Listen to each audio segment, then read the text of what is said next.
Hey everybody, it's Sean from TVH Growing at Home in Victoria, BC. It is the third week of July and we are in the lower half of the homestead. Today I'll be showing you how things have progressed and harvesting some of our grown vegetables. As you can see, our yellow zucchini plants have grown significantly, and so have the yellow zucchinis, as well as the corn. So much so that there are cobs starting inside. So I'm excited to see how this turns out this fall. This will be obviously the first time we're growing these. The onions have gotten quite large too. I'm thinking it's probably a couple more weeks before we could even think about harvesting these. And the radicchio is ready to start picking and putting in salads for mixed greens. The Jack Be Littles, they haven't produced any flowers. Well, they've obviously produced flowers, but they haven't produced any fruit yet, or squashes. And the emerald eggplants have started some flowers, so that's exciting. These are very interesting. I had shown before. They're green eggplants, so I'm hoping to use them in some Thai dishes. Here's the other Jack Be Little pumpkin, gotten quite large as well. And the other yellow zucchini, and we'll come and cut some out here shortly. After the garden tour, we'll do a quick harvest. The crookneck squash plants are doing quite well. Looks like we might actually get some squashes soon. And the sunflower has grown as well. It looks like it might start coming with a flower soon. The raspberry plant, well, we just transplanted this from our upper garden last month, so we got to give it some time to settle in and then produce more raspberries. We have a pesky red-chested robin that keeps stealing our current raspberries that are on here, which is fine. Can't really do something about that now, can we? And here's another crookneck squash and sunflower in the back.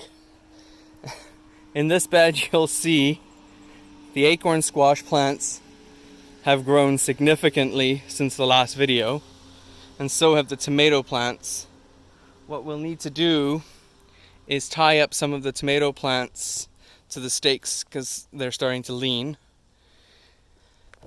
And let's see if we can find in this bit of a forest if there's anything growing here.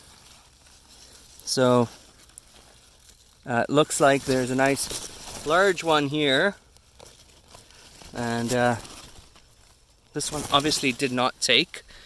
It's been bored as well by an insect. So we'll let that compost. As you can see, the dinosaur kale has grown as well, along with the green beans. So much so that there are green beans starting. They're quite young, probably a couple weeks, but they're definitely full up with flowers, so I'm hoping we can jar some and make some hot pepper beans pickled. And then the patty pans are growing. Let's have a look here. Stand in the sun so we can get a good look. Yeah. Let's see on this side if we got some going over here too. Yep.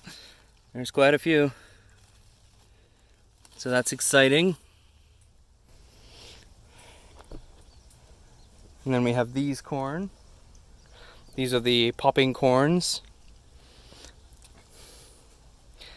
So that would be the purple popping corn. This one is the caramel popping corn.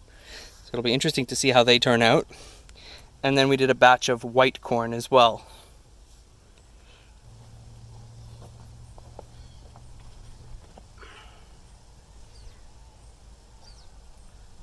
as you can see, the tomato plants have grown quite well, so much so that they need some stakes to hold them up.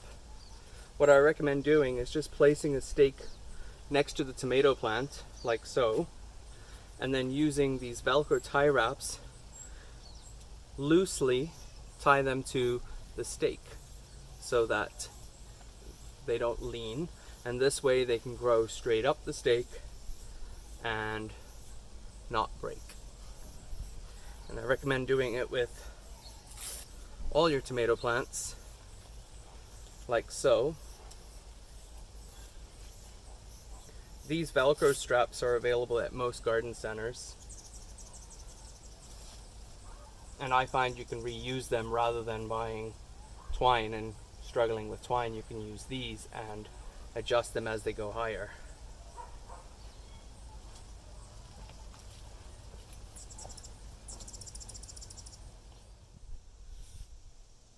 As you can see, the rutabagas are doing quite well in this bed. And we have tomatillo blossoms coming as well.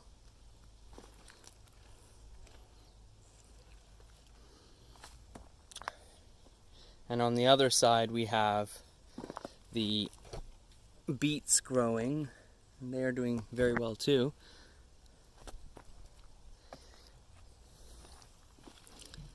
And that's the rutabaga. We have our parsnips starting to come up, along with all the carrots. And the daikon, not sure why it came up so much quicker than the rest, but I'm not complaining. And here's some more tomatillo blossoms. And over there we have our butternut squashes. I've tied them to the fence so they can start trailing up. As you can see, they have grown quite a bit since the last video. And I've also transplanted my chickpea seedlings. So that's going to be exciting. First time. And then we have our zucchini. The green zucchinis also doing quite well. And then yeah, it's just the red beets with the tomato plants.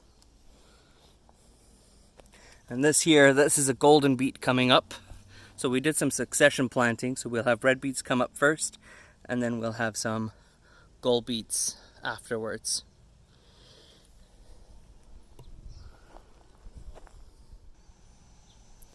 So what we've planted here are white scallop squashes. These are summer squashes, so they'll take about 55 to 60 days till maturity.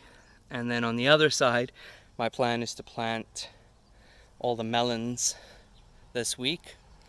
And the melons will go in towards the fence. As you can see, the fig tree is doing quite well as the strawberries, the rhubarb, the other fig tree, the edamame. And what I've done is I've actually planted some table queen squashes in between the peas. What this will do is the squashes will attach to the fence, providing some shade for the pea plants to grow throughout the summer. So it looks like we have some yellow zucchinis that we can harvest here. So I'm just going to cut through the stem. And there we go. Got a nice size yellow zucchini for the barbecue tonight. So we have another nice size zucchini here that we'll just snip it at the stalk. And you can see that's a good one. Looks like we got 3 great zucchinis from the garden today, and look forward to many more. Thanks for watching TVH Growing at Home in Victoria, BC. Please like and subscribe below for more of our videos.